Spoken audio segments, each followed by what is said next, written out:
Hey guys, it's Paradise, and if you want to have all of the boss weapons and items, then you're going to want to do this. As you may already know, in Elden Ring, you're able to turn something called a Remembrance into an NPC at the round table for powerful boss weapons and items and gear. However, you can normally only gain one of the items this way before the Remembrance is lost.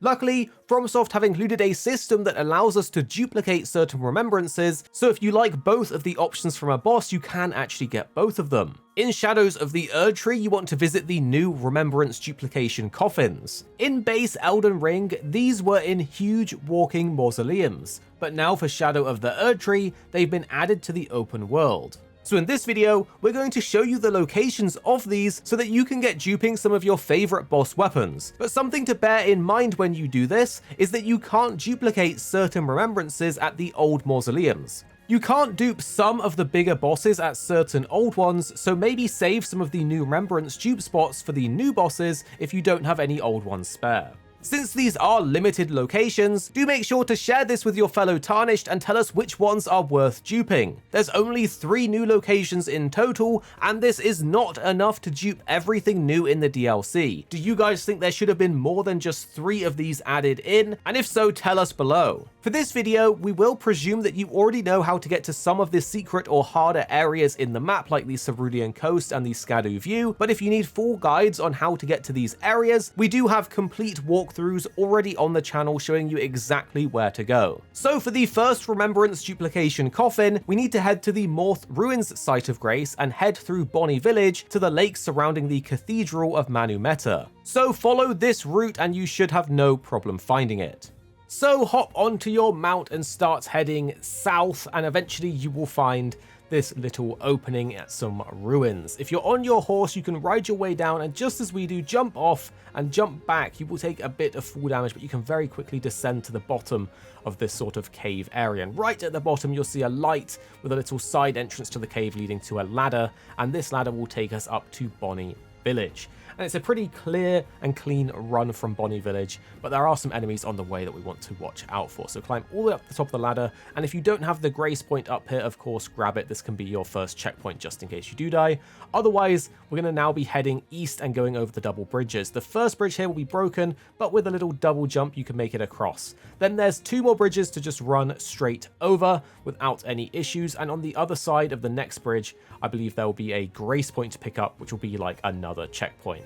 But then we're just going to follow the path all the way north, and there will be one of those fire giant big trash can enemies, but we can just run right past it without actually fighting. So keep following the road. As you can see, a bunch of wolves will come and attack. We don't really care about them. Keep following the road until you come through the mountain. You see the fire giant, and then just zoom around him. Keep following the path as quick as you can, and if you are mounted and you are dashing, you shouldn't really get hit by anything. As you can see, we can turn around and see the attacks coming, but they just won't reach us because we're just following the road and running. There'll actually be a grace point up ahead that you can grab around here. Otherwise, we can start looping south as we go and follow this path towards the cathedral, and we're very nearly there now.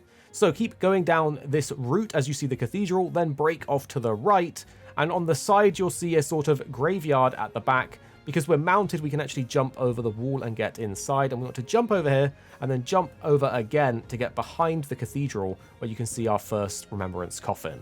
For our next one, we'll be starting at the Cerulean Coast fast travel point and heading southeast from the bottom of the map to the Finger Ruins of Rhea. This is a bit of a weird route, so make sure you follow along so you don't get lost. So from the Cerulean Coast grace point, mount up and start heading south.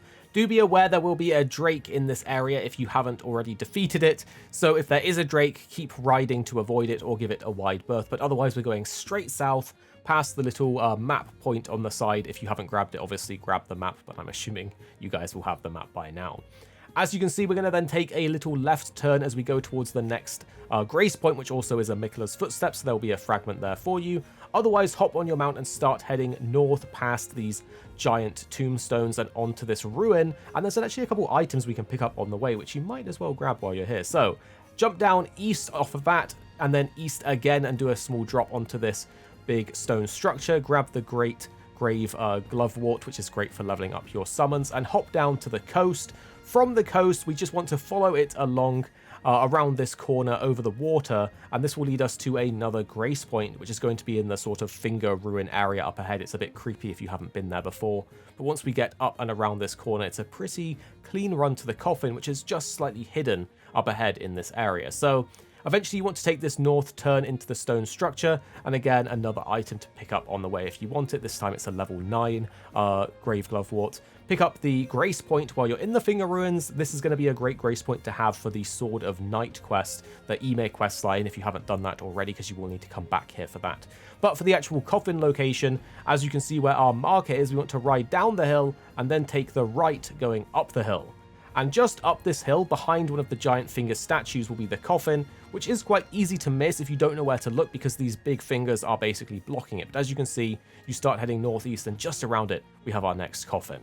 Lastly, we have one more to get, and we'll be starting in the Hinterlands Shadowview Site of Grace. Remember, if you don't know how to get here, we have a full walkthrough, as it can be quite a long journey to unlock this area if you haven't already. But from the Hinterlands Site of Grace, we're going to be heading to the nearby Finger Ruins of Dio. This one is quite easy to get to once you have the Shadowview unlocked, but here's the full route in case you need it. So from the Grace Point, hop on your mount and start following the somewhat linear path as we go kind of eastwards or northeastwards. There will be 2 of these tree sentinels, but if you're mounted and dashing, they just can't keep up with you and they will eventually de-aggro as you go a little bit past this bridge that we're riding on. But after you go down this bridge, there'll be a grace point to grab if you need it. Otherwise, keep heading down and you'll see another Finger Ruins area. We want to basically go in a sort of eastwards direction down this hill. Make sure that you don't aggro all of these sleeping enemies. If they wake up without you having defeated them, they will shoot projectiles and be quite annoying. But grab this grace point if you need it and you haven't been here before. Otherwise, start going down the hill east, southeast. And once we actually get into the somewhat foggy looking part of the ruins here, we want to start going more northwards. So once you start to see the mist or the fog, start running north instead of east, loop around these rocks as you can see we are, and eventually you'll find this set of fingers coming out the ground, and just up near them on the edge of the cliff, we'll find our next coffin.